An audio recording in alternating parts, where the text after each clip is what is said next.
Field marshal سید آصم منیر سے ترک land forces کے کمانڈر کی GHQ میں ملاقات۔ پاک فوج کے چاقو چوبند دستے نے جنرل میتن توکیل کو گارڈ آف آنر پیش کیا۔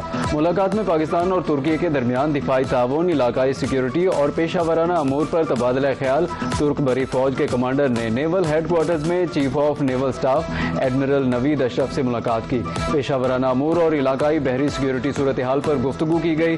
ترک بری فوج کے کمانڈر نے ایئر ہیڈ کوارٹرز میں air chief marshal Zaheer Ahmed Babar Sidhu سے بھی ملاقات کی۔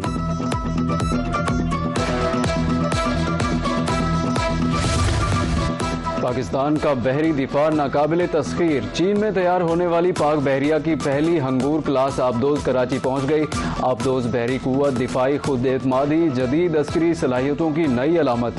ہنگور کلاس آبدوز جدید ترین air independent propulsion technology, sonar systems, stealth design اور زیر آب طویل آپریشنز کی صلاحیت رکھتی ہے۔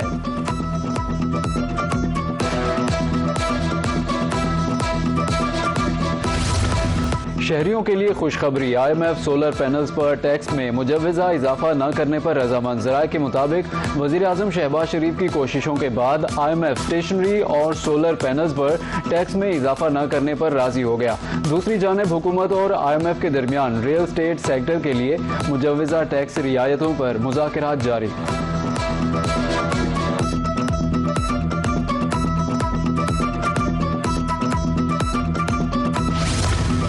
آئندہ مالی سال کے لیے بجٹ کل قومی اسمبلی میں پیش ہوگا۔ جاری منصوبوں کے لیے 11 ارب 96 کروڑ روپے مختص کرنے کی تجویز۔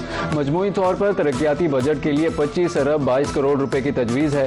پنجاب بجٹ تجاویز میوزیم، آرکیالوجی، سیاحت کے نئے منصوبوں کے لیے 13 ارب 25 کروڑ روپے مختص۔ کوٹلی ستیا میں ایکو پارک کے لیے 35 crore, Lahore museum new block کی تعمیر کے لیے 75 کروڑ روپے مختص کرنے کی تجویز۔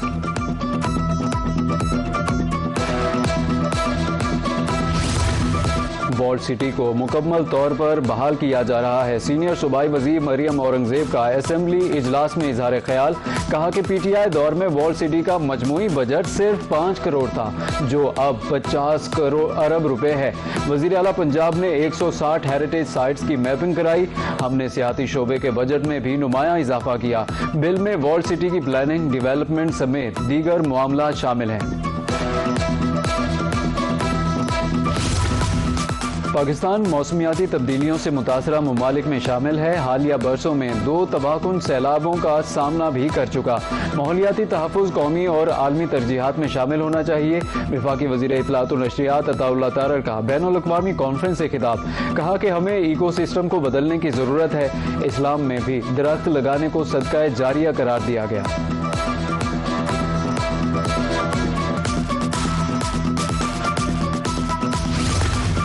پاسکو کے ذریعے خیبر پختونخوا کو گندم فراہمی کے احکامات۔ وزیر اعظم کا شکر گزار ہوں۔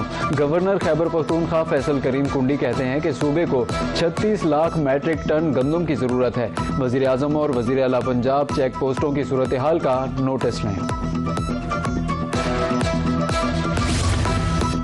محرم الحرام کے دوران قیام امن کا مشن۔ پنجاب میں 1 سے 10 محرم تک دفعہ 144 نافذ۔ اسلحہ، آتش گیر مواد کی نمائش پر پابندی۔ مذہبی جذبات کو مجروح کرنے والے اشتعال انگیز نعروں اور اشاروں پر بھی پابندی عائد۔ سوشل میڈیا یا دیگر ذرائع سے فرقہ وارانہ منافرت پھیلانے پر سخت کارروائی ہوگی۔ جلوس کے راستوں میں، عمارتوں کی چھتوں پر مورچوں کی تعمیر پر بھی پابندی۔ موٹر سائیکل ڈبل سواری پر پابندی کا اطلاق 9 اور 10 محرم الحرام کو ہوگا۔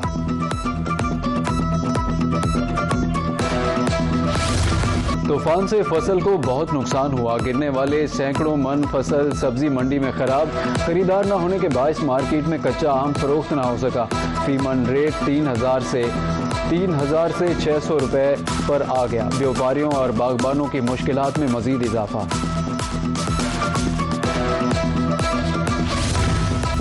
شہر اولیاء کو خوبصورت بنانے کا آغاز۔ عام شاہراہوں کو ملتانی اجرک اور ثقافتی رنگوں سے مزین کیا جانے لگا۔